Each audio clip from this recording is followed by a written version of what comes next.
So, kilala niyo ba tong taong 'to? Hi mga Ayan, classmates! Once again, I'm Rose Sabadan, the owner of Pera University. ayan. So, ito siya. So, kilala niyo po siya ay naku, may bad news po akong sasabihin sa inyo ang nangyari sa kanyang YouTube account, okay? So, yun, kung hindi mo pa alam ay make sure na tapusin mo 'tong video na 'to dahil may makukuha kang aral dito sa video na 'to at sa vlog na ginagawa niya. So, nawala ang kanyang mga video. So, hello kaibigan, ayan. So, welcome back to my channel, welcome back kaibigan. So in this video ay meron akong sasabihin sa inyo na bagong monetization rules ng YouTube na kung saan kailangan mo talaga i-delete yung video mo katulad ng nangyari kay Kapira University. Okay? So kung isa ka sa mga subscribers or fan niya dahil sa kanya mga content na kung saan nagbibigay ng tulong at paano kumita ng pera online. Okay? So yan. Kahit ako, isa rin ako sa mga subscribers niya kaya yun, talagang mahirap yung desisyon niya na i-delete yung mga video niya ng kusa. Yes, so siya mismo nag-delete ng video niya dahil binigyan siya ng sunod-sunod na violation ni YouTube. Okay?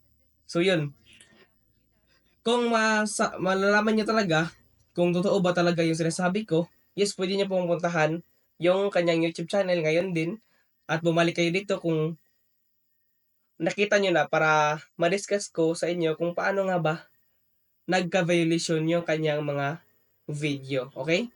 So, yun. Ito kasi yung pinaka-important na part dito sa video na 'to dahil sasabihin ko sa inyo yung bagong monetization update ni YouTube, okay? So, yun. So, itong monetization update na 'to ay para lang doon sa mga vlogger na kagaya ni Miss Kapira University, okay? So, yun nga, may bagong monetization ngayon sa YouTube na kung saan hindi na pwede hindi na pwede mag-content ng mga how to earn money. So, hindi naman lahat, pero yun talaga mga application na sinishare ng mga content creator dito dahil maraming talagang mga nalulokong tao. Yan. So, sa una, yes, siyempre legit yan para maniwala yung mga tao at pinapapromote nila sa mga malalaking content creator para maniwala yung mga tao. So, at the same time, when the time goes by, so, yung mga tao, yung mga application na yan ay nagsisi-scamman na. So, yun, nawawala na talaga sila sa mundo ng kitaan. So, yun yung sad reality sa mga application na yan. Kahit ako noon, talagang na-auto ako niyan. Kaya, yun. So, umalis ako sa ganyan. Ganyan din yung content ko noon. So, buti na lang, nag-change ako. Okay? So, yun. Hindi na sayang yung pinaghirapan ko. So, nag-focus ako sa tutorial content. So, buti na lang yun yung ginawa ko. Okay?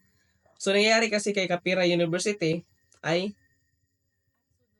ipinadelete ng YouTube ang kanyang mga content na umabot ng 4 years, 5 years o ilang taon pa dahil yun nga, ang mga application na yun ay hindi na legit kundi scam na. So maraming tao yung naloloko sa mga taong ganyan. So yun, binigyan siya ng violation ng YouTube every video niya kaya yun. As a content creator, wala nang mas masakit pa kapag ikaw mismo mag-delete ng mga video mo na umaabot ng ilang milyon ang iyong views, 'di ba? So napakahirap 'yan as a content creator. Para mas malinawan kayo kung bakit nga ba niya 'yan ginawa at yun nga kung ano yung kanyang sagot sa mga nangyari sa kanyang YouTube channel ay pwede niyo po panoorin tong video na to. Yan sa tong video na to pwede niyo po panoorin para malaman niyo po kung paano nga ba yun nangyari sa kanyang video. So yun. At syempre sa kanyang mga subscriber naman, so marami rin nagtataka dahil nawala na lang bigla ang kanyang mga video. So, ngayon ay nasa almost 27 na lang ka-video. Yun. So, out of 1.3 million subscribers, grabe, sobrang laking subscribers yan. Kahit ilang subscriber pa yan, kapag wala namang nanonood ng video mo ay useless din yun. So, wala ka pa rin kita dyan, okay? So, yun.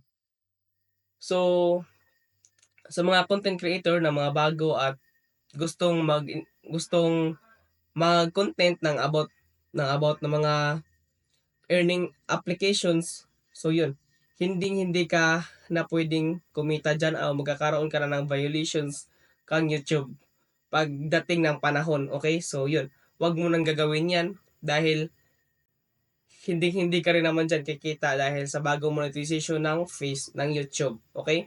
So yun, wag mo nang subukan mag-content ng ganyan kung ayaw niyo pong matulad kay Miss Capira University. So actually, hindi lang siya, kundi marami pang ibang mga influencers yung nangyari na kung saan na-delete po yung kanilang mga video. Katulad ng kay Miss Jean, ayan, kung kilala niyo po siya, kay Pinoy Influencers, at also kay Alexi Chong. So, na-delete po yung mga video nila na kung saan nagko-content ng earning application online, okay? So, yun kaibigan, and I hope marami kayong natutunan dito sa video natin ngayon.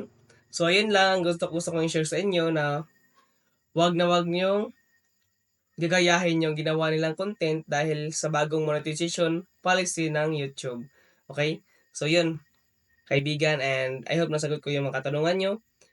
Kung gusto pa malaman for more update, ay pwede po mag-subscribe sa akin at panoorin nyo rin pong video ni Miss Capira University para malaman nyo rin kung ano nga ba yung update sa kanyang YouTube channel, okay? So yun kaibigan, and maraming salamat sa panonood, and I hope may natutunan kayo sa video na to.